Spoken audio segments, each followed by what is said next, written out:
Hi, this is lesson 3 in my series Beginner Jazz Piano Improvisation. In lesson 1, I talked about swing feel and straight eighths. I looked at the 2-5-1 chord progression in major keys and how to make patterns over these chord progressions using chord notes only. And finally, I looked at how to vary the rhythm. In lesson 2, I added diatonic and chromatic passing notes. Ninths on major and minor seventh chords, ninths and flat ninths on dominant seventh chords, and I looked at improvising over a 2-5-1-6 chord progression. So in this lesson, I'm going to look at playing the 2-5-1 progression in minor keys. I'm going to use more passing notes and some alter notes on dominant seventh chords.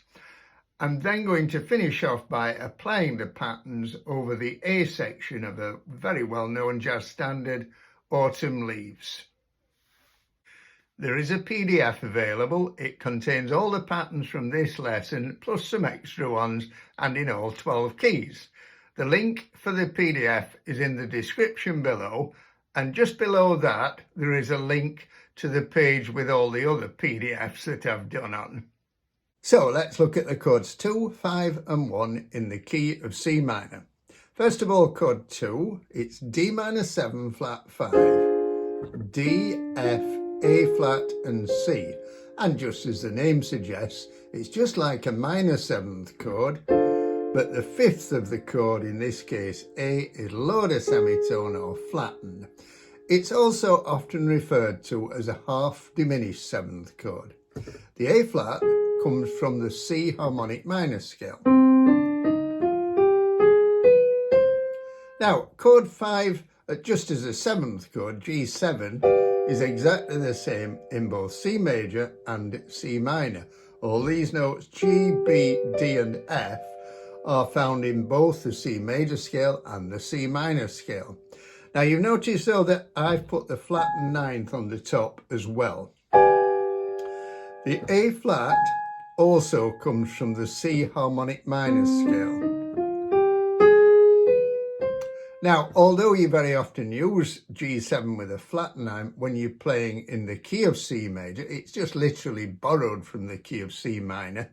If you're doing a 2-5-1 in a minor key, it's better to use the flat ninth. The ordinary ninth doesn't sound quite right.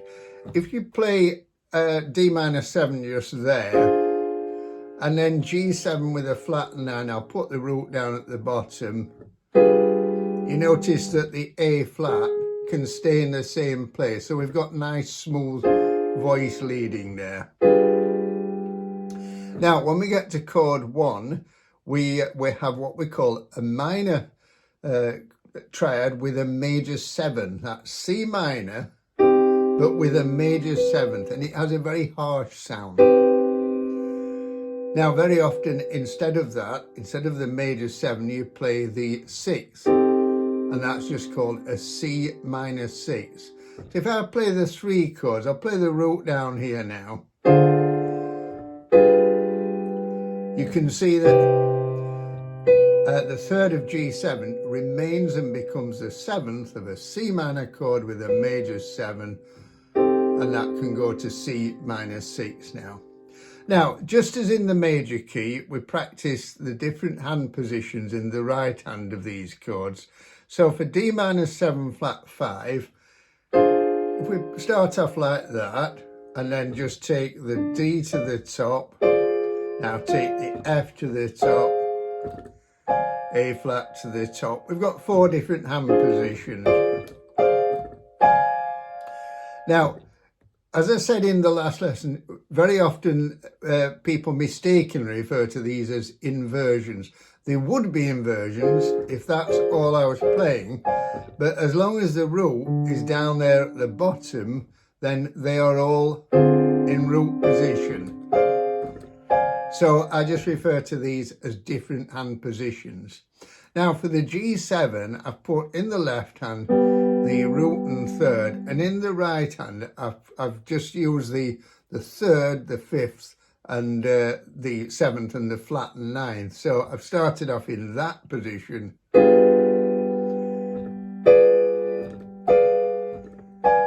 Now you may notice that those 4 notes on their own form what we call a diminished 7th chord.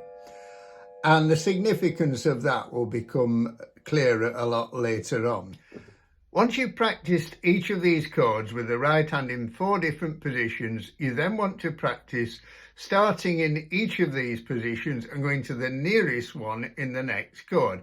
So for instance, D minor 7 flat 5, going to G7 with a flat 9th, you would go to that position. In other words, the top note just goes down a step, the other 3 notes remain the same. And then going to C minor with a major 7th, the B would stay in the same place at the top, can change to minor 6 there as well. So if we started this position for D minor 7 flat 5, again just 1 note C changes to B in the middle. Now if you were going to C minor with C as the top note, you wouldn't put the major 7th in there, by the way. That would sound very discordant. So you would just go to C minor 6. So practice that with each of those 4 different hand positions.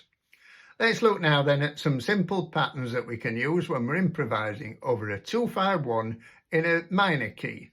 So to begin with, I'm just going to play a string of 8th notes and I'm going to stick to playing chord notes only.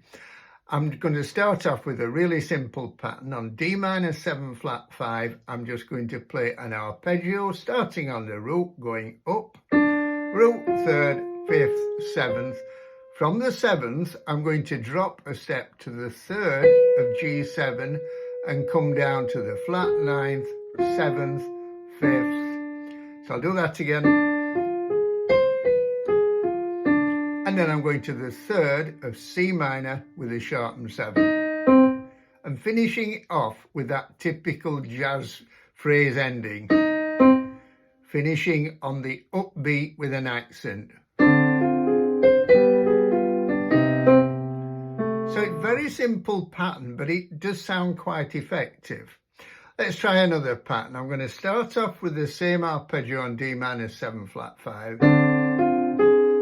And once again, I'm going to the 3rd of G7 with a flat 9th. But instead of coming down the arpeggio, I'm then going to carry on upwards to the 5th, the 7th, flat 9th.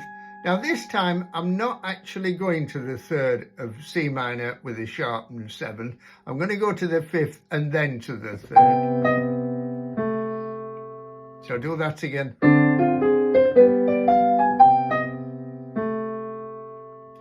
Let's do one more using the same D minor 7 flat 5 arpeggio.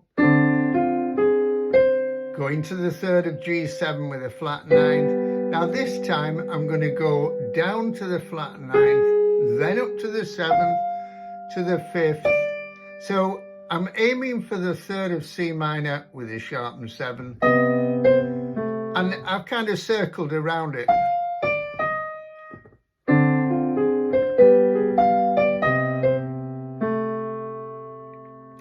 Let's change the pattern on the D minor 7 flat 5 now.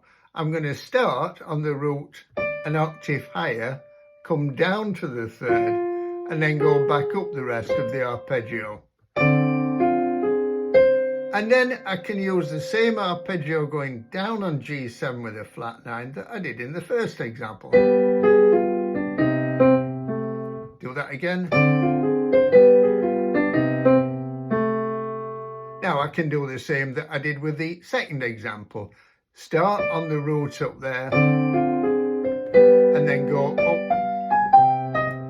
So you get the idea. You just change one little thing and you can apply it and come up with lots and lots of variations of basically the same pattern. There's quite a few more examples in the PDF, by the way, and don't forget that they are in all 12 keys. Let's look at those patterns again now and see how, with just the slightest change in the rhythm, you can change them from sounding like exercises to authentic jazz phrases. So one of the simplest ways of doing this, and I talked about this in the last video, is just to miss the first note off, so that instead of coming in on the downbeat, you're coming in on the upbeat. So Now just that one slight little tweak makes it sound much better. You can miss the first two notes out, or even the first three notes come on the upbeat after two.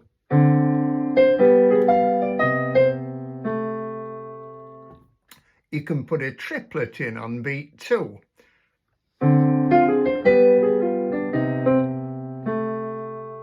There's a couple of variations.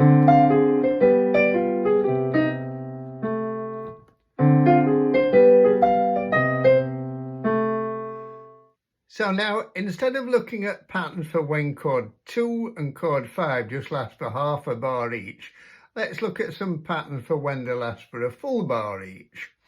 I'm going to introduce one passing note on the D minor 7 flat 5. That's the chord. I'm going to have a passing note between the 3rd F and the 5th A flat, and it's G. Now, you could think of that as an upper extension. The 11th, that is 11 letter names above D if you count from down there. In this context, because it's going between two chord notes a third apart, I'm thinking of it really just as a passing note. And to be honest, it doesn't really matter how you think of it, as long as it sounds right. So I'm going to do this pattern. And that's taking me once again to the 3rd of G7 with a flat 9. Now I'm just going up that position of an ordinary G7 chord, but then going to the flat 9th, back to the 3rd, root. When you get something like that, that note that you play with your thumb, play it really lightly like this. It's almost as though it's not there, so.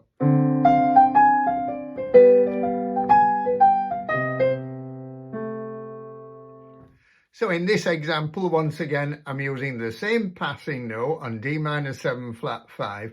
This time though, I'm playing it on the downbeat, on beat 3. Now that's fine, as long as you then go straight to a chord note next to it, and then to another chord note. So, and then on to the 3rd of G7, up the arpeggio. Now this time though, instead of going straight to the flat 9th, I'm going to the sharp 9th, B flat or A sharp, going to the flat 9th, and then down until I get to the 3rd of C minor. Now if you look at that little bit, that comes from the C melodic minor scale descending. A melodic minor scale ascending has the 6th and 7th notes raised, so C minor, melodic, ascending. Coming back down, they are lowered. So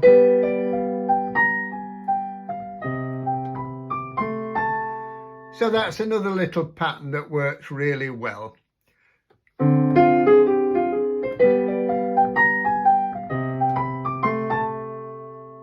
By the way, the flat 9th and the sharp 9th on the dominant 7th chord are both examples of what we call altered notes.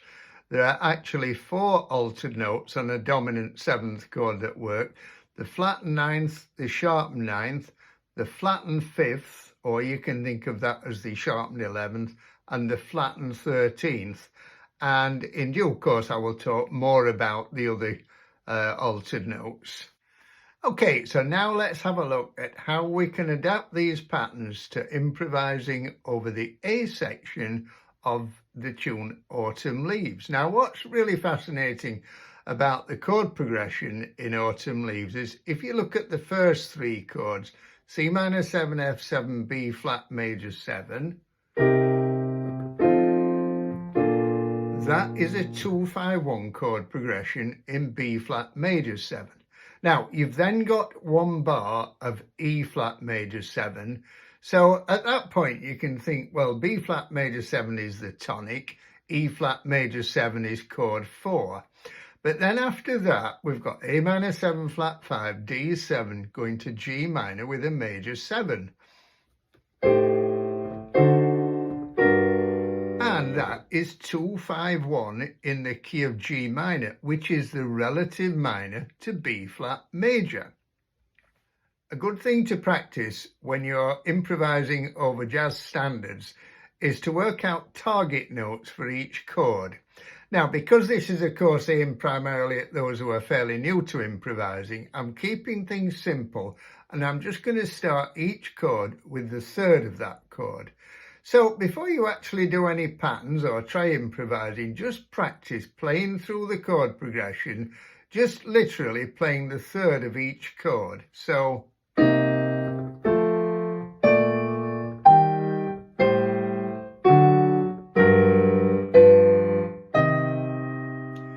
and then try applying some of the patterns that we've looked at. Now, to begin with, don't think about the rhythm, just literally play a string of eighth notes, something like this.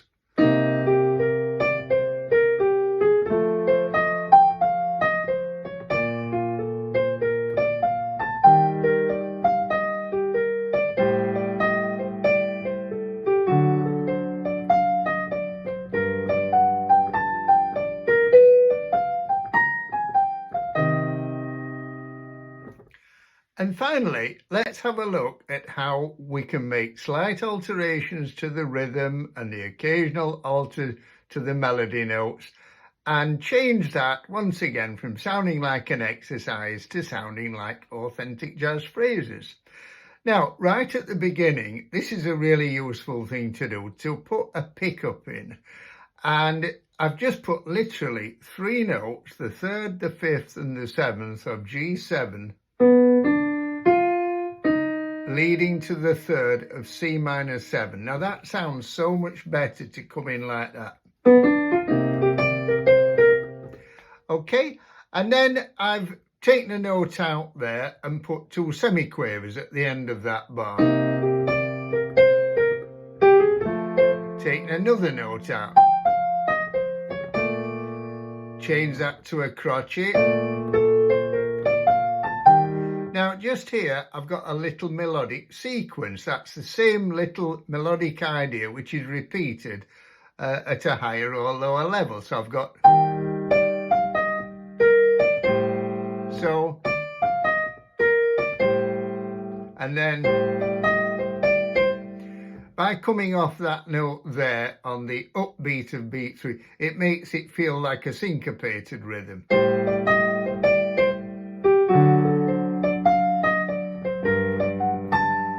And then a syncopated rhythm there on the 9th of the tonic chord.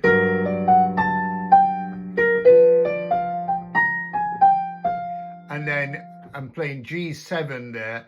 In the lead sheet, it will say G minor, but the G7 leads you back for the repeat.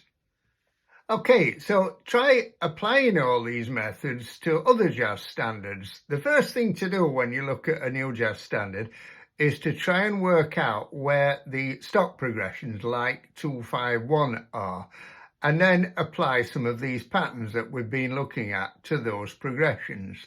If you do decide to get the PDF, everything is shown in all 12 keys, but please don't spend ages and ages trying to learn everything in all 12 keys straight away. You're far better off applying it to lots of different jazz standards, looking for the 2-5-1s in those standards, and then using the PDF for reference. And gradually you will get through all the keys that way. I hope you found this video useful. If you did and you haven't done so far, as always, be really grateful for a thumbs up and subscribe to the channel. And I'd love any comments or questions that you may have. Thank you, and see you in the next video.